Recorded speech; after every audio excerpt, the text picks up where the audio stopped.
There's an unfortunate but increasingly outdated stereotype that video games are an inherently unhealthy pastime, that enjoying regular electronic entertainment and living a physically and mentally stimulating lifestyle are somehow mutually exclusive.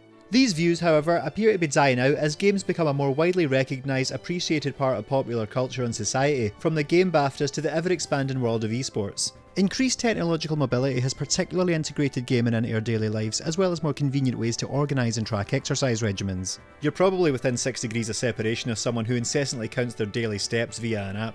Always a riveting conversation.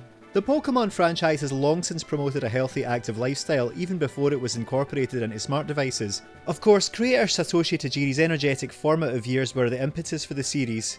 As explored in my previous video on Pokémon Red and Blue, his bucolic adventures through the Japanese countryside inspired the backdrop against which you'd catch 'em all. From the wide plains of Kanto through the bug-infested Viridian Forest across the sea to Seafoam Islands, the game worlds were born from his childhood play areas.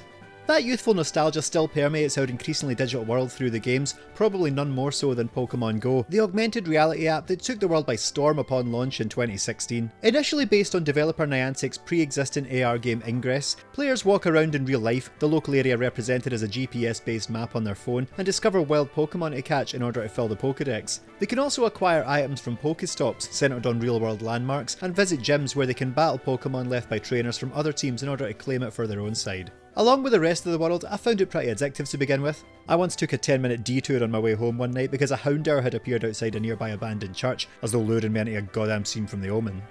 Pokémon Go was buggy as hell to begin with some less than pleasant stories emerging from its popularity, but its impact was unexpectedly huge. The app got kids, adults, nostalgists and long-time fans exercising and socialising, and in turn had an undeniable impact on people's well-being. There are a ton of reports of people losing weight and getting fitter by walking and catching mons, as well as people I know personally who got themselves out of a depressive funk through playing. There are of course those who do little to help dispel the stereotype of the lazy basement-dwelling gamer, such as one brash Facebook commenter at the time who took pride in the fact that he had Pokémon Go running on his PC and was able to send his avatar anywhere in the world. Yeah man, you might have had a full Pokédex before everyone else, but talk about missing the point of the game.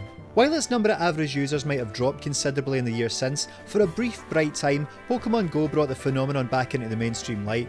As well as the obvious health benefits, it has in turn been used as a force for social good. Most notably, officials from earthquake-hit prefectures of Japan worked with Niantic to increase the number of Pokestops, gyms and rare Pokemon that would appear in those areas in an attempt to revive local economies. Pokemon's history as a fitness tool stems from a much earlier era though. This is the creatively named Pokémon Pikachu. I can only assume the marketing team clocked off early that day. It first appeared in 1998 as part of both Pokemon's ubiquitous initial wave of popularity and the Tamagotchi digital pet craze. The little device acted as a pedometer. Clip this chick magnet onto your belt and your steps were converted to watts, which could be in turn used to make your Pikachu pal happy. This one I have is actually an updated later version called the Colour in Europe and the 2GS elsewhere, which allowed you to send gifts to the Game Boy's Gold, Silver and Crystal versions. It even made a cameo as a treasure in Wario Land 3.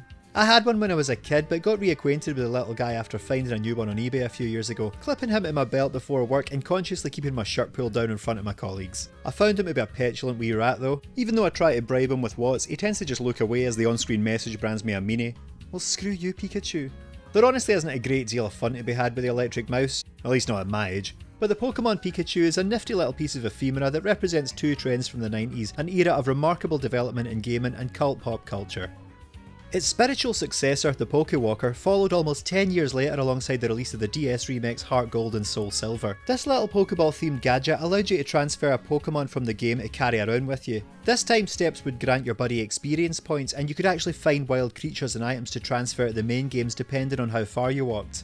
10,000 steps, for example, might nab you the elusive Spiritomb. Two walkers could also connect via infrared in order to unlock items and have the other player's character appear for a battle in your cartridge. A particularly notable aspect of the Pokéwalker is that professors at Iowa State University found it to be more accurate than other pedometers on the market at the time.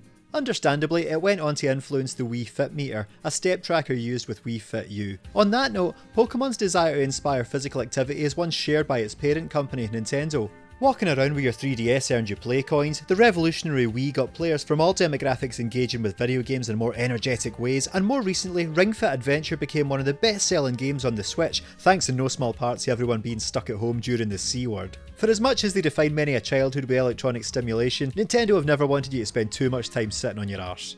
The spirit of the Pokéwalker and Pokémon Pikachu have most recently been encapsulated by the Pokémon Go Plus, a pedometer that can be used to more easily interact with the Go app without whipping your phone out constantly, as well as the interchangeable PokéBall Plus. The latter is a peripheral released alongside the Switch's Let's Go Pikachu and Eevee, for which it can be used as a controller as well as taking Pokémon from the game out for a real life stroll to gain rewards. Each one comes with a Mew, and buying this accessory was the only legit way to get the mythical kitty in Generation 8 before the release of Brilliant Diamond and Shining Pearl.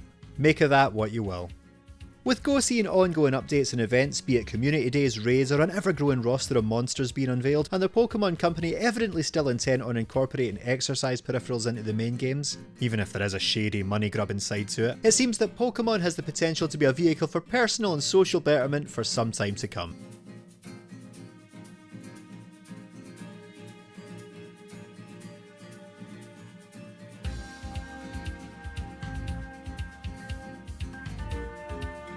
Back in the junk drawer with you, son.